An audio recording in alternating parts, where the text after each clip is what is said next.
Oi família, tudo bem? Eu não sei se você me conhece, eu sou Júlia Saraiva, Júlia Vieira, da maneira que você preferir, e seja bem-vindo a mais um vídeo do meu canal. Eu não sei como você chegou até esse vídeo, mas eu tenho convicção de que você não vai sair dele da mesma forma. Eu não sei se você tá vendo a minha cara inchada de chorar. Pois é, eu estava tendo um momento com Deus e refletindo em algumas coisas e, meu Deus do céu, chorei muito. Isso é só pra contextualizar, que o vídeo de hoje é um vídeo que eu nunca fiz algo nem parecido nesse canal. Esse vídeo eu vou vou compartilhar com vocês algo que eu tenho feito e tem transformado a minha vida. O vídeo é em tese de como fazer um devocional, só que ele vai muito além de como fazer um devocional. É um vídeo de como você verdadeiramente se conectar com Deus ou se aprofundar em Deus.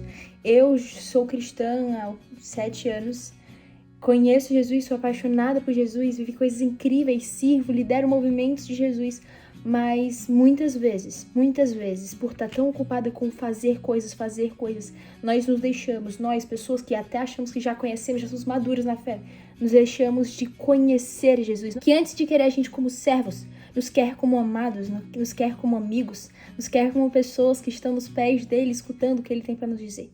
Por muitos anos, eu olhei pro meu devocional como algo que fazia parte da minha rotina, como um rotineiro. Como um item a mais na minha lista enorme de afazeres que eu tenho todo dia. Hoje eu tenho que mandar esse e-mail, ir para essa reunião, visitar essa pessoa, tenho que fazer 3 ligações e tenho que fazer meu devocional. Então, chegava a hora do devocional, eu abria a minha Bíblia, eu lia alguns capítulos, eu fazia uma oração de 15 minutos e eu ticava no meu planner, dever cumprido.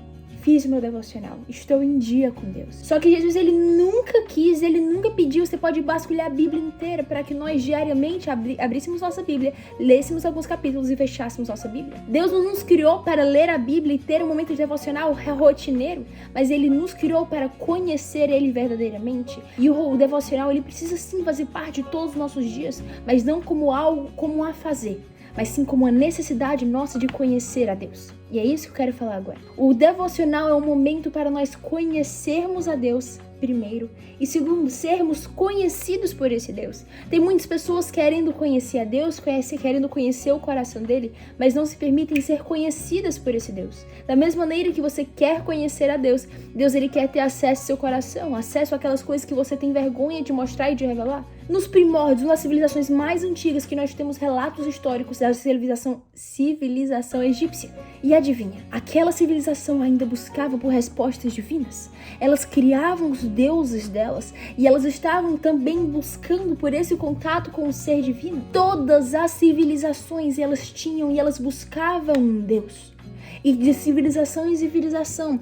E a fé deles ia mudando porque eles não encontravam nas religiões que eles criavam a resposta pelo que a alma deles clamava. Por quê? Que desde o início da humanidade as pessoas clamam tanto para conhecer a Deus? Porque a alma delas sentem que essa vida terrena não é suficiente. Porque desde o início as pessoas elas clamavam para conhecer esse Deus, para entender, tem que ter algo além dessa terra. E eu posso explicar o porquê isso existe desde os primórdios da criação. Eu e você fomos criados para estar na presença de Deus. Nós somos criados para isso, essa é a nossa natureza. Adão e Eva, quando eles foram criados no Jardim do Éden, eu acredito que você já saiba disso. E no Jardim do Éden, talvez você, dependendo do seu nível de maturidade, de fé, de conhecimento da palavra, talvez você não saiba disso. Mas todos os dias, no pôr do sol, Deus descia e ele se relacionava com Adão e com Eva. Ele se relacionava com a sua criação. Ele tinha um contato íntimo com a sua criação.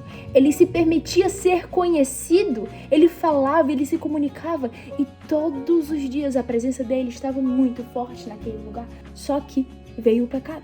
E o pecado nos afastou da nossa criação original, do propósito pelo qual nós fomos criados. Antes de nosso propósito, seu propósito ser pregar, palestrar, viajar o mundo, escrever livros, falar de política para as pessoas, não.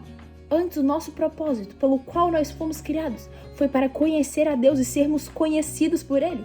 Porque nós fomos criados nesse contexto, nessa situação. Então, por isso que quando você conhece a Deus e você tem 1 minuto na presença dEle, todos os outros minutos da sua vida que você passar longe dessa presença, você vai sentir que existe algo em você que não está certo. Que existe algo em você que clama por mais, porque essa é a nossa natureza. por conta do pecado do homem. O pecado do homem nos afastou do plano perfeito, que era um relacionamento pleno e sem distrações, sem interrupções entre Deus e a sua criação. Só que Jesus, ele veio para restituir isso. E Jesus fala que ele nos deu acesso ao santo lugar. Como assim? Esse vídeo não vai ser um vídeo raso. Vocês sabem que eu não gosto de coisas rasas. Então o vídeo devocional também não vai ser um vídeo raso. Então se preparem, porque esse conteúdo vale muito ouro. Muito ouro, muito ouro, muito ouro. Vocês conseguem ver a minha empolgação falando sobre isso, né? Vocês achavam que eu gostava de falar de desenvolvimento humano, porque vocês nunca tinham me visto falar sobre Jesus, mas tudo bem. Jesus não dá não, gente. Pensa comigo, é incrível. O homem foi criado para conhecer a Deus e estar na presença de Deus. Só que o pecado, ele afastou o homem de Deus. Só que Deus falou assim, ok, tudo bem, o pecado afastou, mas eu tenho um plano para redenção, porque assim, para redimir a minha criação, para que eles possam voltar para o lugar que eu criei eles para estar, que era a minha presença. Então eu criei um plano para redimir o meu povo e para fazer eles voltarem para a minha presença. E esse plano se chama Jesus Cristo. Nós, seres humanos, depois de Adão e Eva, nós estamos entregues ao pecado. Então nós não conseguíamos nos livrar desse pecado. Então antes de Jesus, toda a vida, Moisés, Abraão, todo mundo, Davi, Daniel, eles estavam sobre a lei. Novo Testamento e Velho Testamento, a Bíblia é dividida em Novo Testamento e Velho Testamento. Velho Testamento significa velha aliança, Testamento significa aliança, não sei se é no grego ou no hebraico, acredito que é no hebraico. Velho Testamento significa aliança e Novo Testamento significa nova aliança. Então todas as pessoas do Velho Testamento, esses caras que você já ouviu falar, Abraão, Moisés, Isaac, Ismael, todo mundo estava sobre a lei. Todos eles estavam sobre a lei. Como assim eles estavam sobre a lei? Eles também entendiam que eles nasceram para se conectar com Deus. E Deus falou assim, ok, eu quero me conectar com vocês, então eu vou dar uma série de leis que você precisa seguir. Porque se você seguir, você vai ser santo e eu só habito em lugares santos. Júlia, por que Deus mandava um monte de lei, um monte de coisa pra gente seguir? Por que Deus tem um monte de coisa que ele fala que é pecado? É porque Deus é um cara ditador que quer falar o que a gente tem que fazer, o que a gente tem que fazer? Não. Deus, ele é um Deus santo demais para habitar em lugares não santos. Deus é um Deus puro demais para habitar em lugares não puros. Então ele fala tipo assim, ei, segue isso aqui, porque quando você segue isso aqui, além de ser um princípio que vai fazer você viver a vida que você nasceu para viver, uma vida de plenitude, além disso, também é um tutorial de como se tornar santo, para que você possa viver o propósito pelo qual você foi criado, que é se conectar comigo e eu poder habitar e conectar e me relacionar com vocês. Deus, ele pede para nós nos santificarmos, não porque ele é um ditador, mas é porque ele é um pai amoroso que quer se conectar com os seus filhos. E por isso ele fala, ei, sejam santos. Porque eu sou santo demais para me conectar com lugares, com pessoas não santas, para habitar em lugares não santos. Então santifiquem vocês, para que eu possa habitar em vocês. Na Bíblia, antes, no Antigo Testamento, Deus habitava em um templo construído por homens. Um templo santo que você só podia entrar nesse templo se você fizesse vários sacrifícios. Agora, o templo de Deus somos nós. Então nós precisamos nos santificar, nos purificar, para que Deus venha habitar da mesma maneira que ele habitava no templo antigo, naquele templo construído por homens, onde Deus ficava lá dentro. As pessoas, os sacerdotes, que eram as pessoas mais altas na fé, iam lá conectar e se escutar de Deus, enfim, estar na presença de Deus. Agora a presença de Deus não é mais um lugar que nós vamos, mas é quem nós somos. A presença de Deus está em nós, então nós precisamos nos santificar, para que mais e mais e mais da presença dele, mas para que Deus possa habitar mais em nós. Nada disso estava planejado para ser falado, tá? Espero que tenha feito sentido. Eu tô empolgada, então eu falo rápido, eu me empolgo. Ok, então vocês já entenderam que nós somos criados para conhecer a Deus. Só que o pecado nos afastou disso. E aí Jesus, ele falou assim, aí Deus falou assim, ok, vocês se afastaram de mim, eu dei lei vocês seguirem. E vocês, por não serem capazes, vocês não conseguiram cumprir a lei. Que bacana, mas eu já esperava por isso, eu já contava com isso. Então eu vou mandar uma pessoa que vai carregar sobre ele todo o peso do pecado de vocês. Se ela leva o pecado de nós, isso quer dizer que nós, eu e você, nós somos o quê? Nós não temos mais pecados, então nós somos santos. Santos na Bíblia não é alguém que é canonizado, endeusado, idolatrado, não. Santos significa separados, pessoas separadas do mundo.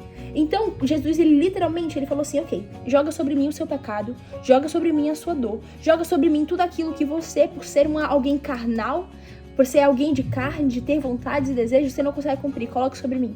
Porque eu vou levar o peso do seu pecado. Porque quando eu carregar o peso do seu pecado e eu sofrer aquilo que você merecia sofrer pelo pecado, você agora vai estar livre para acessar o lugar que você foi criado para estar, que é a minha presença. Então, nesse vídeo, eu vou explicar para vocês como acessar a presença de Deus. E você pode sim acessar a presença de Deus todos os dias no seu devocional. Porque foi para isso que nós somos criados. No Jardim do Éden, Adão e Eva todos os dias estavam na presença de Deus. Então nós, seres humanos, todos os dias estaremos na presença de Deus. Caso, assim, nós queiramos. E aqui eu estou para ensinar para vocês, falar com vocês sobre o que Jesus tem me ensinado de como estar todos os dias na presença de Deus. Todo mundo pronto? Vamos lá. No seu devocional, o momento que você vai se conectar com Deus, buscar mais de Deus, querer conhecer mais a Deus, existem algumas coisas que não podem faltar. Primeiro, o entendimento de que você pode ter errado muito na sua vida. Você pode ter vivido coisas horríveis, feito coisas horríveis. Você pode ser alguém que não merece nada. Porque nenhum de nós merecemos coisa alguma. Nós somos todos pecadores, nós somos todos falhos. Pessoas, seres humanos errôneos que erram o tempo inteiro. E é por isso que nós não podemos chegar na presença de Deus como se nós merecêssemos alguma coisa. Como se nós merecêssemos conhecer o Deus que criou o universo e salvou a nossa vida. Nós não merecemos isso, mas Jesus merece isso. E por Jesus merecer isso, na Bíblia fala que nós somos herdeiros de Cristo. Se Jesus merece, nós carregamos a mesma herança dele. Então nós podemos acessar a presença de Deus com ousadia e liberdade. Se assim nós já nos entregamos e nós já arrependemos pela vida que nós vivíamos antes. E todos os dias nós buscamos nos santificar e nos tornarmos mais parecidos com ele.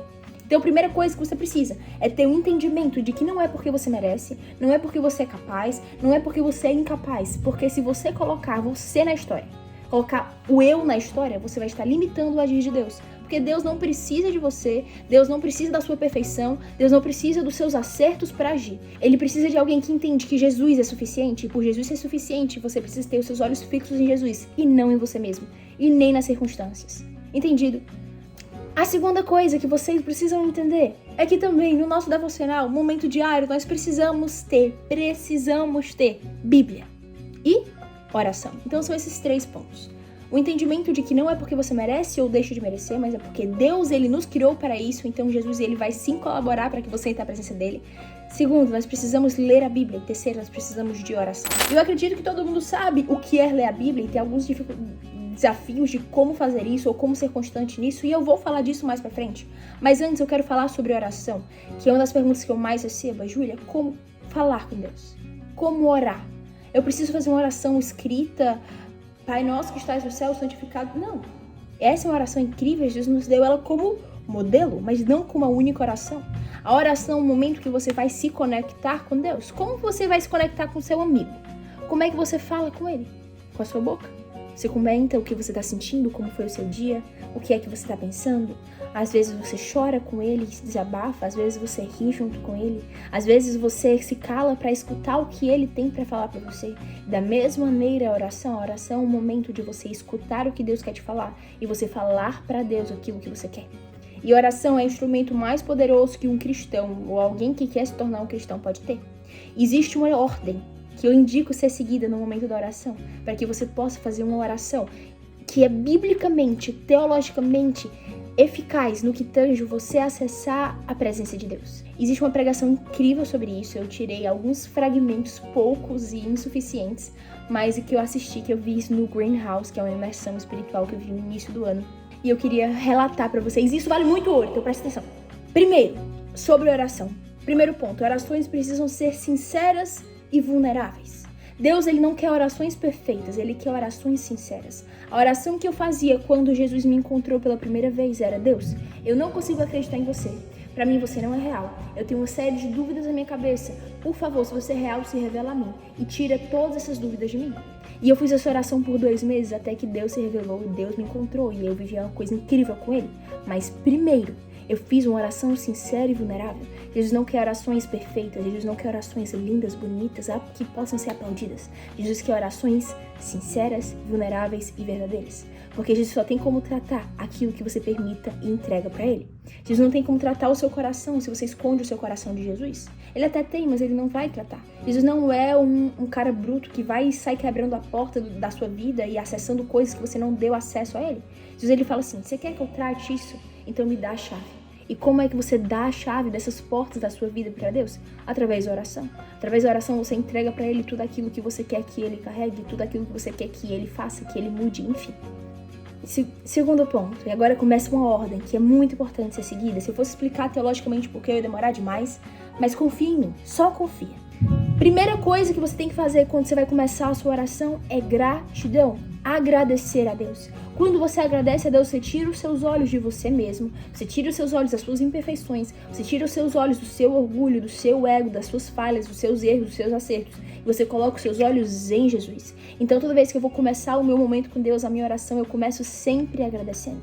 E eu agradeço também pelas coisas fúteis e banais e terrenas do dia a dia, mas principalmente eu agradeço pelas coisas que Ele me deu acesso. Eu agradeço por poder conhecer a Deus, eu agradeço por poder estar na presença de Deus, eu agradeço pela Bíblia, eu agradeço pelo mover que Ele tem feito em mim, e eu agradeço pela minha família, e eu começo a agradecer por todas as coisas, mas eu passo muito tempo, e não agradecendo como algo, eu agradeço por isso, não. Fala assim, um coração verdadeiramente grato, fala assim, Deus, muito obrigada. E você enche o seu coração de gratidão e sempre apontando para Jesus, obrigado, porque eu sei que foi você que fez isso. Foi você que permitiu isso, foi você que me deu isso. Esse é o primeiro ponto. Segundo ponto, louvor. Esse é um ponto, se você já é cristão, você pode escutar. Se você não é cristão, aguarda mais uns segundos que eu vou te explicar. Nesse momento, eu me restringo ao nada. Eu coloco a minha cabeça no pó e eu reconheço que eu não mereço nada.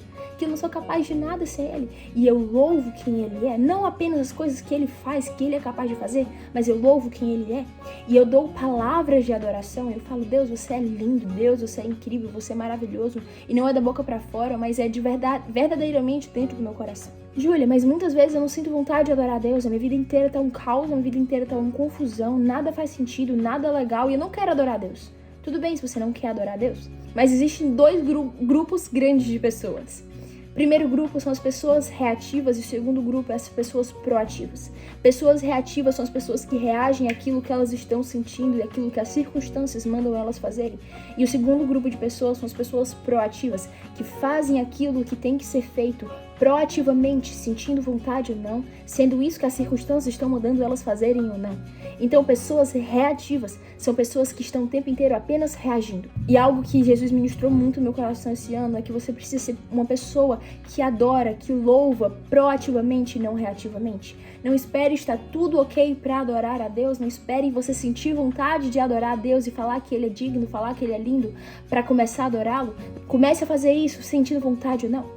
Existe algo que eu amo, que é a frase que diz que se Jesus ele só tivesse vindo à Terra, tivesse morrido naquela cruz, e ele não tivesse ressuscitado, e ele não tivesse mandado o Espírito Santo dele, e a gente não tivesse mais como se conectar com ele, ouvir nada dele, se a única aparição de Jesus tivesse sido há 2000 anos atrás na Terra, quando ele levou todos os nossos pecados, aí sim a gente já teria motivos suficientes para dedicar uma vida inteira de louvor e adoração a Jesus. Mesmo que ele não tivesse nos feito nada pela terra, mesmo que na terra nós estivéssemos abandonados, se ele já tivesse levado sobre ele os nossos pecados e nos dado acesso ao céu, à eternidade, só com isso nós já teríamos motivos suficientes para adorar a Deus pelo resto da nossa vida. Então nós não podemos esperar sentir motivo para louvar a Deus e para adorar a Deus. Ele é digno da nossa adoração e do nosso louvor quando nós estamos sentindo vontade, mesmo quando nós não estamos sentindo vontade ou enxergando motivos racionais para fazer isso. E a terceira coisa é para você que não acabou de chegar de paraquedas nesse vídeo, não conhece a Deus, não sabe quem Ele é. E eu te faço uma pergunta. De fato, não faz sentido. Como você vai louvar um Deus que você não conhece? Então você precisa primeiro conhecer a esse Deus. E como conhecer a esse Deus além de conversar com Ele? Segundo, escutar dele. Tem muitas pessoas que chegam para falar com Deus e falam por 1, 2, 3 horas e não se calam para escutar o que Deus quer falar. E não se calam para entender o que é que Ele está falando para você. Você passa uma vida inteira vivendo uma vida, achando que você é muito amigo de Deus. Mas que amizade é essa? Que é um monólogo, não um diálogo, onde só você fala e não escuta o que Deus quer te dizer. Quem é o Deus da história? Você ou Ele? Porque se Ele é o Deus da história, não faz sentido apenas você, que é apenas um mero ser humano, uma mera criação, está falando para Deus como se Ele já não soubesse de tudo que você está dizendo. E você não tem a humildade de parar um segundo para escutar o que Ele quer te dizer, o direcionamento que Ele quer te dar. Então, sim, você precisa buscar e conhecer a Deus para assim louvá-lo. Mas além da oração, de escutar a Deus, de falar para Deus, também é preciso da Bíblia. E aí entrando no nosso terceiro ponto. Júlia, eu já sei, a Bíblia é a palavra de Deus. Mas como ler a Bíblia? A Bíblia é uma confusão pra mim, nada faz sentido naquele negócio. É um livro escrito há 2000 anos atrás, não tô entendendo nada. Pois eu vou te explicar rapidez. Calma, vou pegar minha Bíblia aqui pra te ajudar. Gente, o tanto que eu tô dolorida da academia, vocês não estão entendendo não. Misericórdia. Essa coisinha pequena é a minha amada Bíblia. E agora eu quero te explicar coisas que podem ter te atrapalhado no seu processo de leitura da Bíblia, ou enfim, objeções que você pode ter colocado no quesito ler a Bíblia. Primeiro, ler a Bíblia não é só importante, como é fundamental. A Bíblia é a palavra de Deus. Se você não lê a palavra de Deus, como raio, se você vai conhecer a Deus, se você não sabe aquilo que ele fala, aquilo que ele já fez, a história dele, a criação dele, a opinião dele.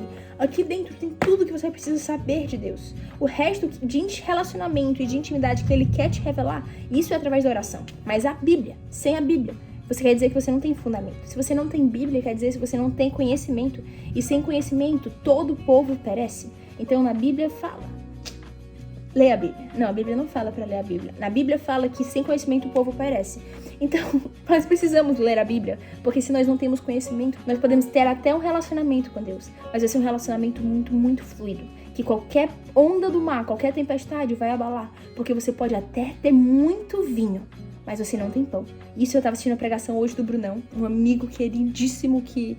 Meu Deus do céu, que cara incrível. Que palavras absurdas esse cara tem. Indico que vocês fizeram no YouTube. Brunão Morada Pregações. O cara é demais. Enfim. E algo que ele falou é... Se todo mundo sabe. Eu não sei se todo mundo sabe. Mas Jesus, ele fez uma santa ceia. Na santa ceia, nós temos que comer o pão, que simboliza o corpo de Cristo. E nós temos que beber o vinho, que simboliza o seu sangue. E na Bíblia fala para nós fazermos isso toda vez que nós nos reunirmos em nome de Jesus, em nome dele. Mas... eu nunca tinha parado pra pensar nisso. Mas na Bíblia, o pão significa a palavra de Deus. E o vinho significa a unção, o fogo de Deus, a unção do Espírito Santo. Então tem muitas pessoas que têm um relacionamento, que têm a unção, que falam com Deus, que são cheios de dons, mas elas faltam do pão. A Santa Ceia não é só feita de vinho, mas ela também é feita de pão. E tem muitas pessoas que têm muito conhecimento da Bíblia, elas leem a Bíblia o tempo inteiro, sabem tudo da Bíblia, mas elas não têm relacionamento com Deus, elas não têm o vinho, elas não têm o fogo de Deus, elas não têm o fogo do Espírito Santo. Eu sei que eu tô numa linguagem profunda, mas eu não consigo ser rasa aqui. Se vocês tiverem dúvidas, por favor, coloquem nos comentários, vai ser um prazer responder. Se você ainda não é inscrito no canal, se inscreve no canal. Esse é um assunto bem diferente do que a gente fala todas as segundas aqui, mas é algo que eu preciso falar com vocês. E deixa o seu like se tá fazendo sentido pra você. Coisas que podem ter te impedido de se relacionar, de entender, de ler a Bíblia, de conhecer a palavra de Deus. Primeiro, a linguagem da Bíblia que você tá lendo. Uma linguagem que eu indico, NVT. Essa é a Bíblia que eu uso, é a Bíblia de Estudo NVT. Essa Bíblia é extraordinária, não estou sendo paga pra falar isso, é porque ela realmente é muito boa. E essa Bíblia, a melhor coisa dela é porque a linguagem dela é uma linguagem que você pode entender facilmente, mas ainda não é uma linguagem que foge da verdade de Deus. E ela tem uma explicação embaixo, não sei se tá dando pra ver. Ela tem uma explicação de cada versículo. Então, às vezes, eu leio um versículo e não entendo, eu vou na explicação, entender teologicamente, biblicamente, o que isso significa. O que é que a pessoa que escreveu estava tentando falar sobre isso? Entendido? Pois é, se você não quiser a linguagem NVT, tem a linguagem NVI, que também é muito boa. Essas duas são duas linguagens de fácil acesso que eu indico de olhos fechados para vocês. A primeira coisa é a linguagem. A segunda coisa é a ordem que você lê a Bíblia. Se você é uma criança e você quer que essa criança conheça de matemática, você não vai começar mandando essa criança ler um livro de, sei lá, eu não conheço matemático, gente. Filosofia. Misericórdia, gente. O que é que tá dando em mim hoje? Isso foi um raio. Eu tinha certeza que tava tendo um terremoto aqui e minha casa ia desabar. Imagina que você tem uma criança e você quer que essa criança aprenda sobre filosofia. Você não vai começar mandando essa criança ler Aristóteles e dando um livro enorme. Gente, o que é com Deus? Deus tá falando, tá? Deus tá falando. Presta atenção que Deus tá falando. Você não vai começar dando um livro de Aristóteles enorme e grosso pra essa criança ler. Um livro de Plutão, de Sócrates. Você não vai, porque a criança não vai entender. Você é a mesma coisa, se você acabou de começar na fé, se você não tem muita maturidade na fé, se você é uma criança na fé, não faz sentido você começar a ler a Bíblia por Gênesis, porque muitas vezes a Gênesis é a velha aliança e vai fazer você entender as coisas do início sem ter a perspectiva de Jesus. E nós que nascemos na nova aliança, vivemos sobre a aliança de Jesus, sobre o legado de Jesus, sobre a herança de Jesus. Tudo que nós temos que ler no Velho Testamento é com os olhos, com as lentes, com o filtro de Jesus. Consequentemente, mas primeiro eu indico todo mundo começar lendo o Novo Testamento. E eu vou dar uma ordem aqui, acho que são 6 livros que você tem que ler. Depois desses 6 livros, você vai estar maduro o suficiente. Eu, Júlia, continuaria lendo o Novo Testamento, e depois que eu terminasse o Novo Testamento, eu iria para o Velho Testamento, e aí eu começaria Gênesis, Êxodo, Levíticos, e aí até o fim. Primeiro livro que eu indico ler, Mateus. Começa com Mateus, que é o primeiro evangelho, fala como Jesus nasceu e fala tudo. Segundo, Marcos. Terceiro, Lucas. Quarto, João. Depois que você lê os 4 evangelhos, que são esses 4, eu iria pro quinto, que não é o evangelho, mas é uma carta de Paulo, que eu acho maravilhosa. Eu iria para Gálatas. Depois de ler Gálatas, eu iria para Tiago, que é um livro super levinho. Na altura do campeonato, você já vai ter mais maturidade, e agora você pode brincar. Agora vai ler os livros de Paulo, vai ler tudo. Tem uma Bíblia de estudo do seu lado, para todas as dúvidas que você tiver, essa Bíblia possa solucionar para você. E aí depois que você lê o Novo Testamento, você vai pro Velho. A ordem, ok. Júlia, eu já sabia da ordem, eu já sabia de tudo isso, mas agora eu quero saber como eu sou constante na fé. Como continuar lendo a Bíblia. Eu começo a ler a Bíblia, dá 2 semanas, eu paro de ler, fica algo entediante pra mim. E agora eu vou te contar o segredo que tem mudado a minha vida. Que não é um segredo, deveria ser algo óbvio, mas eu sei que não é óbvio. Primeira coisa é pare de ter um horário fixo pra ler a Bíblia. Ah, não. Eu não vou ler a Bíblia agora porque eu tô muito corrida, eu tô muito apressada, eu não tô concentrada. Eu preciso sentar, ter um momento perfeito pra ler a Bíblia. Não, você não precisa parar tudo durante 2 horas e falar assim, ó, sagrada Bíblia. Não que a Bíblia não seja sagrada, a Bíblia é sagrada, tá? Mas eu vou abrir você e eu vou ler sem que ninguém me atrapalhe. Não, a Bíblia é um livro. E quanto mais você consome da Bíblia durante o seu dia, durante a sua rotina, mais você vai sendo cheio. É preciso você parar para ter um momento de secreto, que é o momento que você ora, que você se ajoelha, você tranca a porta do seu quarto. Mas você coloca um louvor e começa a buscar a Deus e começa a orar e conversar com Deus, e Deus ele vai te encontrar no seu quarto. Aí sim, nesse momento você precisa parar por 30, 1 a 2 horas do seu dia, da sua vida. 15 minutos você não tem tempo para você buscar Deus, mas a Bíblia não. Durante o meu momento de secreto eu leio a Bíblia, mas eu leio 1, 2 capítulos. Mas ao longo do meu dia eu leio em média 10 capítulos. Eu tô no supermercado, na fila do caixa, eu abro a Bíblia e eu leio mais um pouco. No meu celular, um aplicativo que eu indico é o YouVersion e o Glorify. Os dois são absurdos, eu indico muito o Glorify, eu amo. Enfim, eu sou muito amiga do criador do aplicativo. Ed, se você um dia... Acho que você nunca vai ver esse vídeo, até porque você não entende português. Mas eu amo muito você, irmão.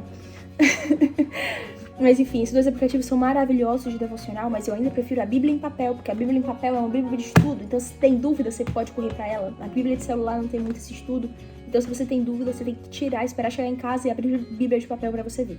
Mas de qualquer maneira, eu tô no meu dia a dia, eu estou conversando, tô no almoço, terminei meu almoço, tenho 10 minutos livre, vou passar 10 minutos lendo a Bíblia. Se eu tô no carro indo pra algum lugar, eu vou passar esse tempo lendo a Bíblia, porque eu estou desesperada para conhecer mais de Deus. Eu estou desesperada para contemplar mais de Deus, para conhecer quem Ele é, para entender mais da sua palavra. Então, se eu estou desesperada para conhecer a Deus, eu preciso buscar Ele desesperadamente. E que maneira melhor de conhecer alguém do que conhecendo aquilo que essa pessoa fala, aquilo que essa pessoa já fez, a própria palavra dessa pessoa que está aqui. Então, para de ter um momento fixo e pare de usar isso como uma historinha, como uma desculpa para você esperar você chegar no fim do dia antes de dormir para ler a Bíblia. Não, a Bíblia a gente lê o dia inteiro. Sabe quando a criança tá muito curiosa, então ela tá o tempo inteiro querendo ver vídeos sobre, querendo comprar brinquedos do assunto, perguntando pro pai e pra mãe, ela tá desesperada para conhecer mais, para entender mais. A mesma coisa temos que ser nós, a Bíblia fala que temos que ter um coração como de criança. Precisamos ser alguém que é fascinado, desesperado. Eu desesperado para conhecer de Deus. Esses últimos 2 dias, ontem, eu fui dormir desesperada, falando assim, Deus, eu quero muito mais de Ti, eu quero muito mais. Eu te conheço há tanto tempo, mas ainda tão pouco, eu quero tão mais. Eu acordei 4:30 da manhã, desesperada, querendo mais de Deus. E quando foi 7 da manhã, eu acordei e falei assim, ok, meu dia precisa começar, porque eu Eu acordei desejando conhecer mais dele, então eu preciso ir logo pro meu secreto e orar e conversar com ele. Como uma criança desesperada. Hoje, isso foi ontem, hoje, a mesma coisa. 7 da manhã, fui dormir tarde. E 7 da manhã, eu despertei. Eu simplesmente acordei. Pelo único motivo de que eu precisava me encher mais de Deus, conhecer mais de Deus como uma criança desesperada. É assim que nós precisamos ser. Ontem eu acho que eu li 10 capítulos da Bíblia, 9. Antes de ontem eu li 11 capítulos da Bíblia. Por quê? Porque eu sou demais? Não. Porque eu estou desesperada para conhecer o meu Deus, então eu preciso buscar.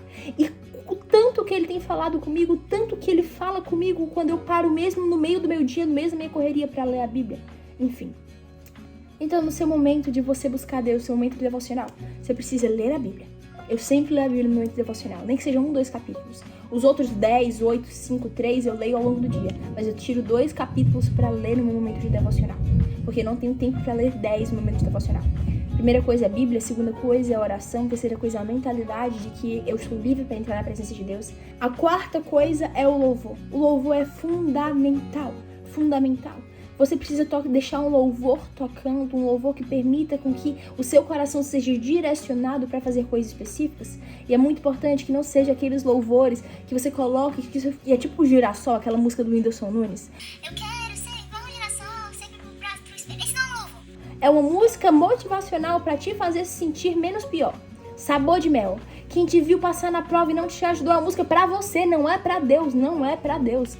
Então é muito importante você ter uma playlist de louvor selecionada, uma playlist de louvor que faça você adorar a Deus, conhecer a Deus, que ajude você você tá parando de orar, não tem mais assunto, você começa a escutar o seu louvor e você começa, ok, eu vou agora mais fundo nisso. Se vocês quiserem, eu posso compartilhar a minha playlist. Me falem aqui nos comentários, se vocês quiserem. E no meu Instagram eu acho que eu compartilho, mas me deixem nos comentários se vocês querem. Aí eu posso até montar uma playlist pra vocês e, enfim, ser uma exclusiva de vocês. E a próxima coisa, como ser constante na leitura bíblica. Tô indo e vindo, mas eu espero que esteja dando pra entender. É ter um cronograma. Eu vou começar agora um cronograma pra ler a Bíblia inteira em 6 meses. E é isso, então todos os dias esse cronograma, se vocês quiserem eu posso compartilhar com vocês, também me deixem saber. Nesse cronograma todos os dias eu vou saber quantos livros eu preciso ler e quais são esses livros que precisam ser lidos. E aí dessa maneira eu vou poder ler a Bíblia inteira em 6 meses e quando eu quiser falhar, quando eu quiser errar, eu lembro, não, eu não posso. Porque hoje eu preciso ler esse livro, gera um compromisso com você. Eu tentei falar pra você coisas que têm mudado a minha vida. Eu espero que essa semente tenha sido plantada de maneira muito assertiva, simples, fácil e leve no seu coração. E que a partir de hoje, você, tendo já um relacionamento com Deus ou ainda não tendo, possa verdadeiramente viver a vida que você foi criado para viver, no centro da vontade de Deus e na presença dele. Porque afinal, nós somos criados para conhecer ele e ser conhecidos por ele. Um beijo, deixa seu like, se inscreve no canal. E eu espero você no próximo vídeo, que eu ainda não sei quando vai ser lançado.